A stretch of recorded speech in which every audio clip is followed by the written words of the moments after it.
पता है, जब भी कोई स्टूडेंट का ग्रेजुएशन कंप्लीट होता है या वो कॉलेज के लास्ट ईयर में होता है और वो गवर्नमेंट एग्ज़ाम्स के बारे में सोचता है, तो उसके दिमाग में सबसे पहले, अगर वो यूपीएससी को टारगेट नहीं कर रहा है तो वो एसएससी, बैंकिंग, इन चीज़ों के बारे में सोचता है। तो हमारे लिए एसएससी बेटर होगी या बैंकिंग बेटर होगी, ये लोगों के मन में बहुत डाउट, स्टूडेंट्स के मन में बहुत डाउट होता है कि लाइक हम किसके लिए प्रिपरेशन करें और क्या चीज़ें करें, कैसे करें, और हमारे लिए क्या बेटर है और हम क्या दोनों एग्ज़ाम के लिए प्रिपेयर कर सकते हैं, ये भी क्वेश्चंस होते हैं। तो आज हम इसको क्लियर करते हैं। लाइक देखो, जो हमारा सबसे पहले एग्ज़ाम टाइम हम देख लेते हैं कि एग्ज़ाम्स कब कब होते हैं, क्योंकि ये लाइक सबसे इम्पोर्टेंट चीज़ें होती हैं कि एग्ज़ाम कब है, क्या चीज़ें हैं। देखो, जो हमारे एसएससी के एग्ज़ाम होते हैं वो सीजीएल एग्ज़ाम, हमारे नहीं, एक्चुअली हम एग्ज़ाम बाद में देखते हैं। पहले हम ये देख लेते हैं कि एग्ज़ाम्स कौन कौन से होते हैं। तो देखो, जो हमारे एसएससी के एग्ज़ाम्स होते हैं उसमें एसएससी सीजीएल होता है, सीएचएसएल होता है, सीपीओ होता है, एमटीएस होता है। और जो बैंकिंग एग्ज़ाम कराती है, बैंक एग्ज़ाम कराती है, वो IBPS PO, IBPS RRB PO, SBI PO, IBPS clerk, IBPS RRB clerk and SBI clerk. ये बैंकिंग के जो 6 ऐसे एग्ज़ाम हैं जो हर साल होंगे ही होंगे, ये फिक्स एग्ज़ाम है। बाकी इसके अलावा अगर आप बैंकिंग की तैयारी करते हो तो आप इंश्योरेंस या अदर सेक्टर के भी बहुत सारे एग्ज़ाम दे सकते हो, और ये मैंने वीडियो में बता रखा है, आप इसको चाहो तो देख सकते हो। लाइक तो और भी बैंकिंग की प्रिपरेशन करने वाले बच्चे और भी एग्ज़ाम देते हैं, बट ये हमारा फिक्स एग्ज़ाम है। और नंबर ऑफ़ वैकेंसीज़ क्या होती है, जैसे कि मैंने यहाँ 2023-24 को लिया है, बाकी 2025 की वैकेंसीज अभी आएंगी तो उसके बारे में हम बाद में बात करेंगे।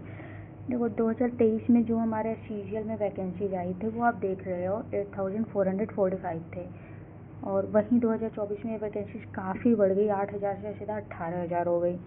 फिर सीएचएसएल की वैकेंसी देख लो, 1200 से 3700 हो गई, 1800 से 4100 हो गई, और सीपीओ में, एमटीएस में 17 से 95 हो गई। ये चीज़ें आप देख लो। वहीं बैंकिंग की बात की जाए तो 2023 में इतनी वैकेंसी 3000 to 49 थी, फिर 2024 में अप्रॉक्स 4000 थी।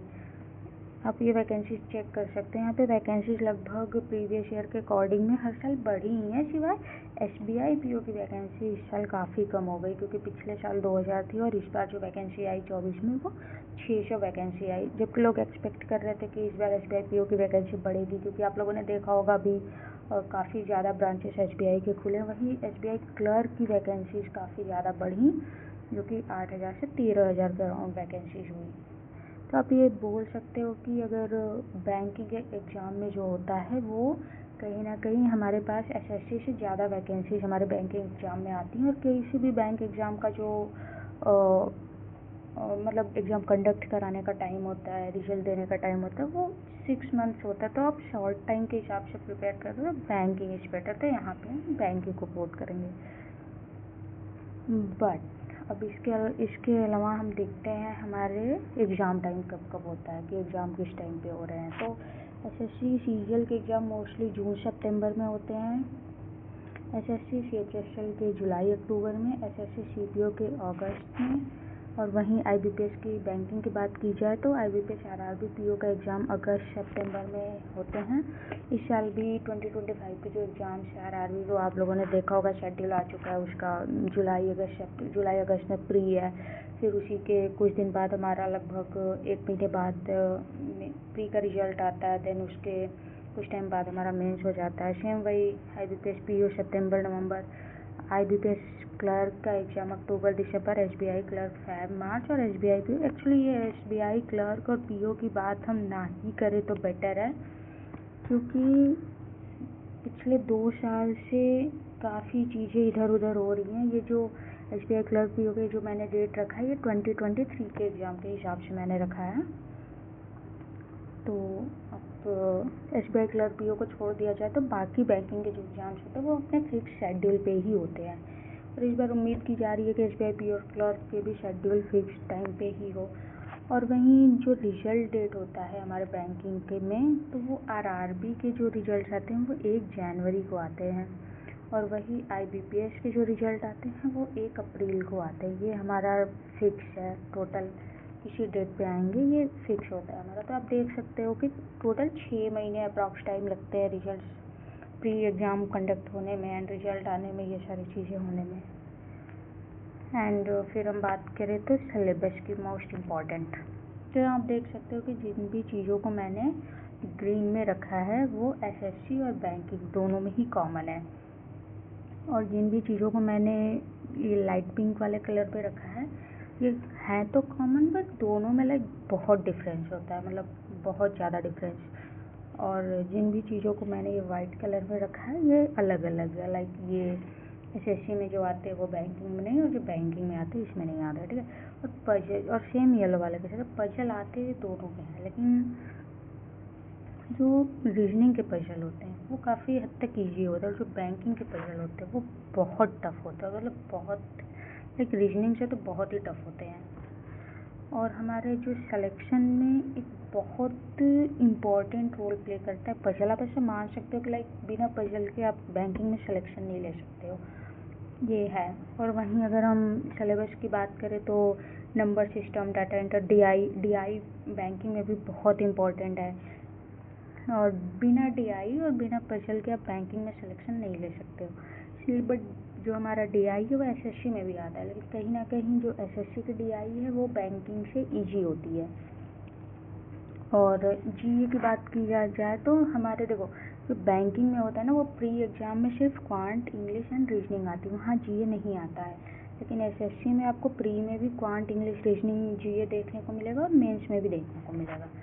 तो जीए काफ़ी अलग हो जाता है दोनों का, क्योंकि एसएससी के जीए में आपका हिस्ट्री, ज्योग्राफी, पॉलिटी, साइंस, ये सारी चीज़ें देखने को मिलती है, जबकि हमारे बैंकिंग में ऐसे नहीं होता है। यहाँ ज़्यादातर फाइनेंशियल अवेयरनेस की चीज़ें, करंट अफेयर, ये सारी चीज़ें होती हैं, बजट, इकोनॉमिक सर्वे, ये सारी चीज़ें होती है। और सिर्फ जीए का बात करें, जीए देखो किसी भी एग्ज़ाम में क्या होता है कि वो करंट बेसिस पे ही होता है, बट हाँ दोनों के जीए में काफ़ी डिफरेंस है, हम ऐसा बोल सकते हैं। अगर आपको यहाँ पे क्लियर नहीं होगा तो मैं इसको अपने टेलीग्राम ग्रुप में शेयर कर दूँगी, आप वहाँ से डाउनलोड कर सकते हो सिलेबस। और टेलीग्राम जो ग्रुप है उसका लिंक मैं नीचे पिन कर दूँगी, आप वहाँ से देख सकते हो। तो ये हमारा जो सिलेबस है वो ये है। और एसएससी के रीजनिंग में आपका ये फिगर विगर आते हैं, और like mirror image, folding, cutting, but ये सारी चीज़ें बैंकिंग में नहीं आती हैं। अब बात की जाती है हमारे लाइक क्या मैं दोनों ही एग्ज़ाम के लिए प्रिपेयर कर सकता हूँ, can I prepare for the both exam. देखो किसी भी एग्ज़ाम की जब हम प्रिपरेशन करते हैं ना तो उसमें 3 तरीके के स्टूडेंट होते हैं। एक वो जो एकदम फ्रेशर हैं, एकदम जस्ट अभी कॉलेज से पास आउट हुए हैं या अभी कॉलेज के लास्ट ईयर में हैं, वो अभी तैयारी करने की सोच रहे हैं, शुरू में तैयारी करना है, वो एकदम फ्रेशर, उन्होंने सिलेबस एक बार भी कवर नहीं किया हुआ है। एक होते हैं इंटरमीडिएट, जिन्होंने अपना सिलेबस एक बार कवर कर रखा है, वो एक बार पूरी सिलेबस से गो थ्रू हो चुके हैं। और एक होते हैं एक्सपर्ट और रिपीटर। एक्सपर्ट और रिपीटर वो बच्चे होते हैं जो प्री तो क्वालिफाई कर ले रहे हैं, बट मेंस में वो कुछ मार्क्स से रह जा रहे हैं, like 2 number, 2.5 marks, 1 number, 3 number से, कुछ नंबर से वो रह जा रहे हैं। तो अकॉर्डिंग टू मी जो फ्रेशर है वो तो दोनों एग्ज़ाम की तैयारी ना ही करे, वो किसी एक को ही टारगेट करे। इंटरमीडिएट के लिए भी हम यही बोलेंगे कि वो किसी एक को ही टारगेट करे। और जो एक्सपर्ट या रिपीटर, ये दोनों एग्ज़ाम को टारगेट कर सकते हैं, क्योंकि इन्होंने सिलेबस पूरा पढ़ रखा है। जिस भी एग्ज़ाम की आप एसएससी या बैंकिंग जिसकी भी ये तैयारी करते होंगे, इन्होंने उसका सिलेबस पूरा पढ़ रखा है। तो देखो सिलेबस पढ़ने की क्या बात है, बैंक में का भी सिलेबस कम से कम आपको 6 से 8 महीने लग जाते हैं कवर करने में, और एसएससी का सिलेबस 8 से 10 महीने आपको लग जाएंगे टोटली कवर करने में। तो ये एक्सपर्ट वाले जो बच्चे होते हैं ये बैंक की तैयारी कर रहे थे, तो उन्होंने बैंक का सिलेबस कवर कर रखा है, तो ये आने वाले टाइम में अपना एसएससी का सिलेबस कवर कर लेंगे। और अगर ये एसएससी का कर रहा है तो एसएससी का कर रखा है, और आने वाले टाइम में ये बैंक का कर लेंगे। तो ये दोनों एग्ज़ाम की तैयारी साथ साथ कर सकते हैं। बट फ्रेशर और इंटरमीडिएट के लिए तो मैं बिल्कुल भी नहीं बोलूँगी कि ये दोनों एग्ज़ाम की तैयारी एक साथ करें। और फिर नेक्स्ट हमारा अगर हम देखें तो बेटर क्या है, क्या चीज़ सबसे इम्पोर्टेंट तो यही है ना, लाइक बेटर क्या है। सब कुछ हो गया, चलो वैकेंसीज देख ली, डिफ़िकल्टी देख ली, सिलेबस देख लिया, सब कुछ देख लिया, बट दोनों में से मेरे लिए बेटर क्या। तो बेटर देखो, करियर ग्रोथ की बात की जाए तो जो करियर ग्रोथ है हमारा वो हमारे बैंक में हमें ज़्यादा बैंक्स में जो प्रमोशंस होते हैं वो बहुत जल्दी जल्दी होते हैं।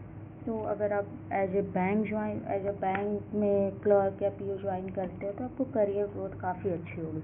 वहीं एसएससी में प्रमोशन काफ़ी स्लो होते हैं।